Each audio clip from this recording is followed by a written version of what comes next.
Magandang araw mga kaibigan. Bigyan natin ng reaction opinion itong post ng Peanut Gallery Media Network. Just in. Senator Rodante Marcoleta will not be imprisoned yet. He will be held in a medical facility for the time being due to health issues, pneumonia among them. Yan.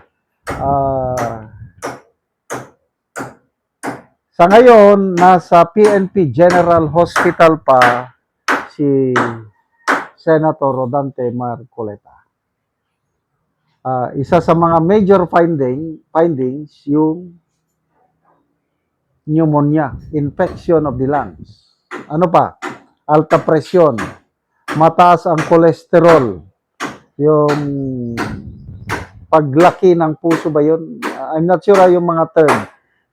Degenerative disease, meron pang ganun eh. So, maraming health issues si Senator Rodante Marcoleta. Malala ko tuloy ang patutsada ni Senator Lacson. Don't know kung sinong pinapatutsada niya. Sabi niya, bawal magkawaran. Baka biglang magkasakit. Sige lang. Wala naman siyang pinangalanan. Kaya lang, isa man lang ang nabigyan ng warrant na nagkasakit. Itong si Senator Marcoleta. Ano ba sa tingin nila?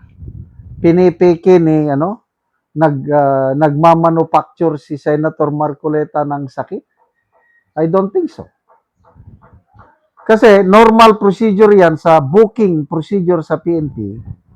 Bago ka dalhin sa kulungan, mag-undergo ka muna ng medical examination. At yun na nga, lumabas. Alangan naman na ipeke ng mga PNP doctors yung sakit ni Marcoleta. Hindi pwede yun. Kung ano yung nakita nila, yun ang ilalabas nila. Mga professionals yan eh. Hindi sila pwedeng mag-manufacture ng sakit. Kaya ako, naniniwala ko na totoong may sakit si Senator Marcoleta dahil yung lumalabas sa findings. Ang alam kong dating niyang sakit is yung alta presyon kasi normal yan sa mga senior citizen, kagaya katulad ko.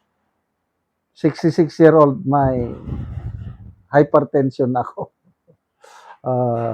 Nagsimula yung aking hypertension 2005.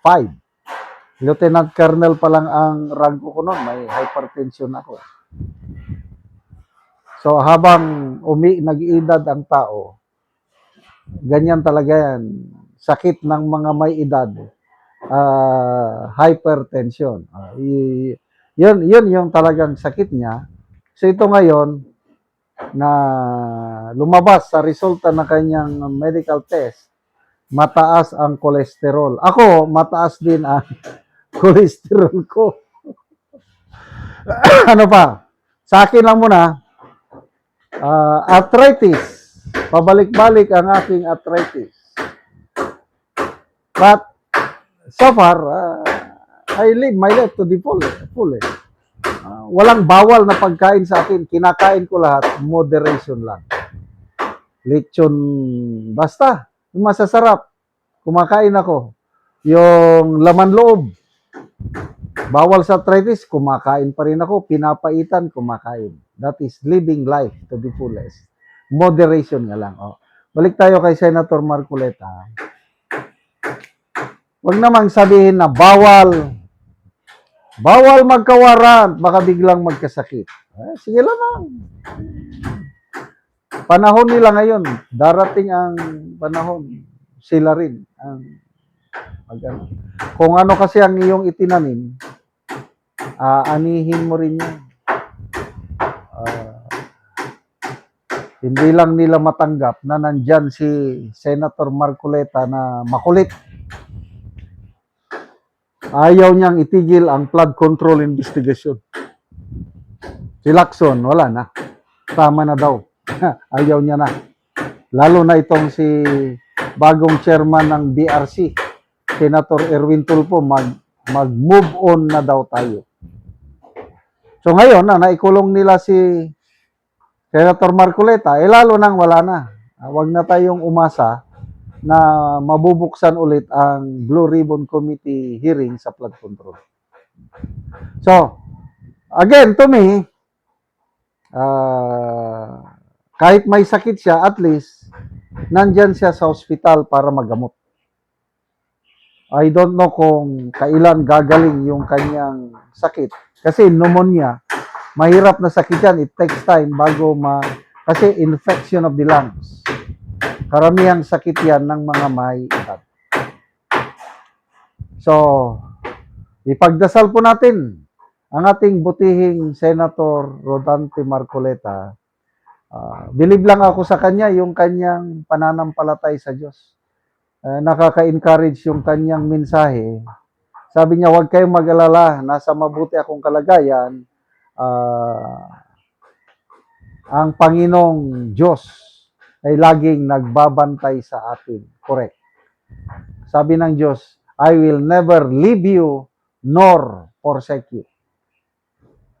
I will always be with you even to the ends of the earth. Sa mga taong nagtitiwala sa Kanya, hindi niya kayo iwanan. Sabi pa nga niya is, come to me all you who are weary and heavily laden, and I will give you rest. Yes, may kapahingaan po tayo kung lalapit tayo sa Panginoong Hesus. Kaya, ayan, lahat tayo magdadaan ng problema. Hindi lang si Senator Marcoleta.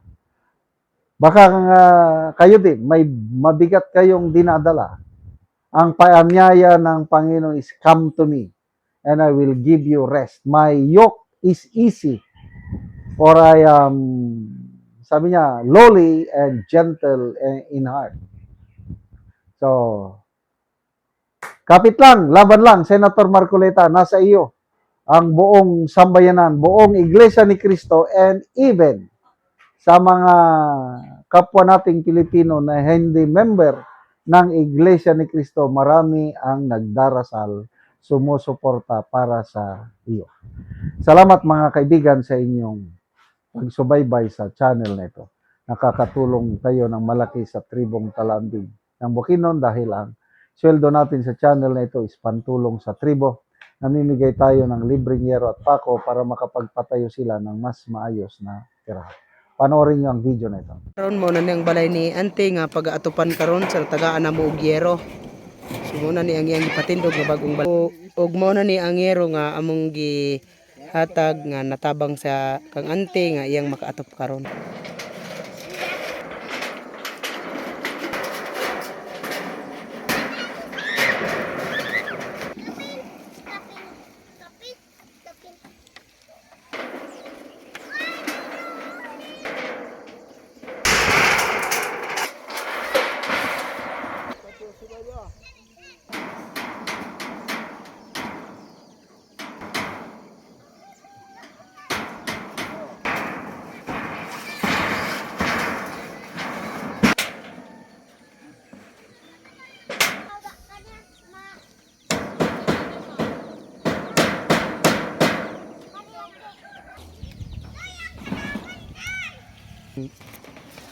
O karon human na gyud sa pag-atop ang ginatabang nga yero.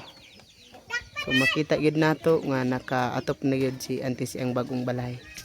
Salamat sa Ginoo natabangan ko sa sen. Gitabangan ra ko sa akong uyuan kay wala man ko ibana. So gitabangan lang ka Auntie sa pag-atop. Oo. So ang pagpatindog ani Auntie sa imong balay, gitabangan ra gyapon ka. Oo, so Salamat sa akong sen nga gitabangan ko sa akong uyuan nga nakabalay gid ko. Salamat sa nagtabang sa sen. oo, so wala kay balay di Auntie. So wala ko'y balay. Oo, so nakigpuyo lang ka Auntie sa ilaha sa imong uyuan. So karon nakabalay na gyud ka Oo, tungod sa tabang. tungod sa tabang. Salamat sa Ginoo kung wala pa ni tabang wa pa gid ko di pa ko makabalay. Oo, so pila ka buok imong anak Auntie? Turo akong anak. Tulo, so ikaw ra nabuhi. So salamat kay Auntie. Salamat.